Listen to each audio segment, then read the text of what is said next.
Assalamualaikum warahmatullahi wabarakatuh dan selamat sejahtera.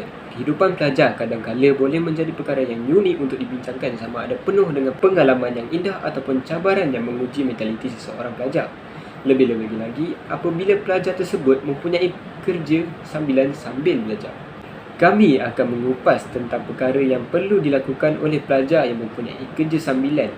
Oleh itu, anda perlulah dengar dengan teliti kerana ia mungkin dapat membantu anda suatu hari nanti jika anda ingin mengambil kerja sambilan ketika sedang meneruskan pengajian. Saya pernah mempunyai seorang rakan yang memiliki kerja sambilan ketika menyambung pelajarannya. Dengan pengalamannya, kami dapat memberi serba sedikit nasihat dan petua yang boleh dikongsi. Terdapat 3 perkara yang kami akan kupas, iaitu pengurusan masa dalam kehidupan pelajar universiti, pembahagian masa antara pelajar dan bekerja, dan akhir sekali, kesan baik dan buruknya. Poin yang perlu saya sampaikan pada hari ini adalah tentang pengurusan masa dalam kehidupan pelajar universiti. Yang pertama adalah tentukan tarikh akhir tugasan yang diberi serta memastikan tugasan siap dari tarikh yang ditetapkan. Dan jangan sesekali tangguh tugasan kerana akan memberi kesan kepada otak untuk berfikir idea-idea yang berkualiti. Yang kedua adalah media sosial. Jangan luangkan masa yang terlalu banyak dengan media sosial seperti TikTok, Instagram, Facebook dan lain-lain lagi. Aplikasi yang tiada pengakhiran sentiasa ada video terkini yang dikongsikan oleh pengguna lain. Yang ketiga adalah fokus. Matlamat merupakan kunci terbaik untuk berdisiplin kerana setiap individu tahu mengapa melakukan sesuatu kerja. Contohnya, kerja sambilan untuk membayar biaya pengajian ataupun untuk mencari duit poket ataupun erti kata lain adalah perbelanjaan sendiri. Okey, poin jadual harian dan gangguan emosi. Setiap pelajar pasti ada jadual harian agar dapat membahagi masa untuk akademik dan aktiviti dan pekerjaan sama. Poin yang ketiga adalah jadual harian dan gangguan emosi. Setiap pelajar pasti ada jadual tersendiri agar dapat membahagikan masa untuk akademik ataupun aktiviti luar dan pekerjaan sambilan. Jika individu tersebut mempunyai jadual harian, dapat menjauhkan perkara yang mengganggu semasa penyelesaian tugasan yang diberikan oleh masyarakat. Contohnya gangguan emosi seperti sedih, risau, kecewa. Akhir kata, segala usaha individu lakukan adalah menentukan kejayaan individu tersebut. Bagi menyokong ujar saya mengerti firman Allah yang memberi maksud, sesungguhnya Allah tidak akan mengubah nasib seseorang itu, melainkan dirinya sendiri mengubah nasibnya. Assalamualaikum warahmatullahi taala wabarakatuh dan salam sejahtera. Nama saya Abu Mukri bin Muntakamal. Nombor matriks 3222012041. Dan poin saya hari ini adalah cara seseorang pelajar itu membahagikan masa antara belajar dan bekerja. Seperti kita semua sedia maklum, kehidupan sebagai seorang pelajar banyak liku-likunya, terutamanya dari segi keuangan. Jadinya, dengan bekerja sambilan ialah cara terbaik untuk seseorang pelajar itu menjana pendapatan tambahan untuk keselesaan kehidupan di universiti. Berikut merupakan cara untuk membahagikan masa antara belajar dan bekerja. Yang pertama,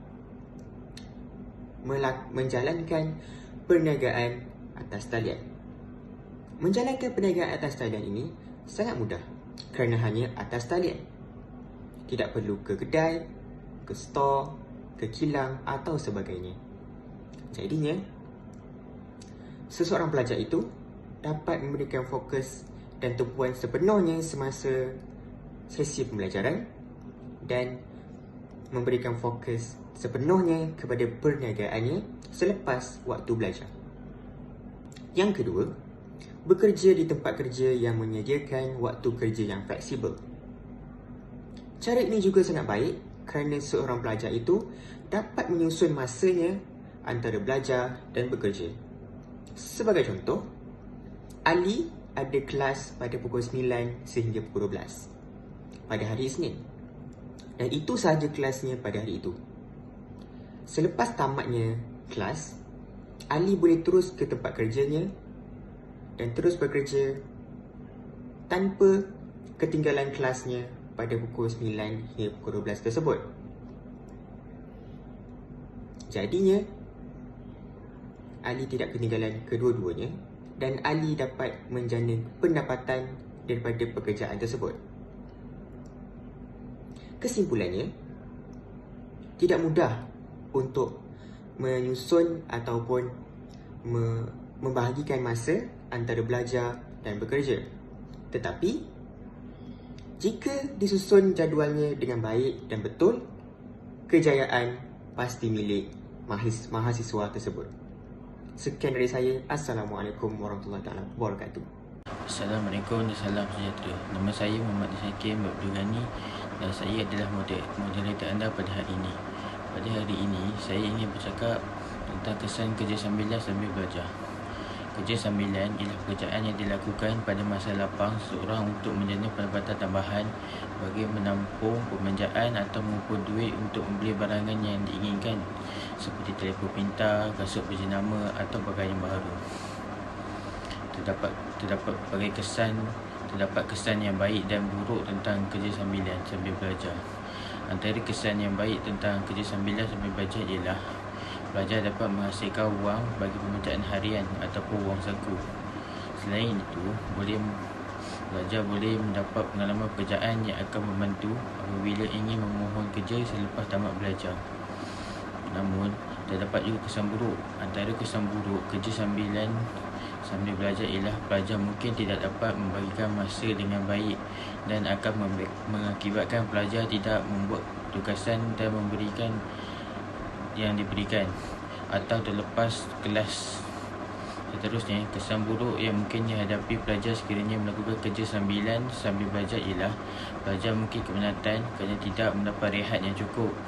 Akhir kata, kita hendaklah bijak dalam mengurus masa sekiranya ingin melakukan kerja sambilan supaya tidak membawa keburukan dalam kehidupan seharian. Pada pendapat saya bersetuju dengan apa yang telah dikemukakan oleh mereka. Ini kerana pekerja sambil belajar ini merupakan sesuatu perkara yang baik untuk pelajar, sama ada dari segi kewangan, keyakinan diri dan pengurusan masa. Hal ini kerana ianya dapat membuatkan seseorang pelajar itu lebih matang dalam membuat suatu keputusan dan dapat memupuk jati diri pelajar seperti sifat berani dan rajin dalam diri. Bab kata pepatah, rajin mengais temuluk berisi, yang bermaksud kalau rajin bekerja, rezeki akan bertambah. Selain itu, ia juga terdapat kesan buruk kepada pelajar, tetapi ia tidaklah banyak daripada kesan baik. Dengan ini, pelajar akan lebih bersedia bagi menghadapi masa depan. Oleh itu, bekerja sambil belajar terdapat banyak manfaat dan faedahnya.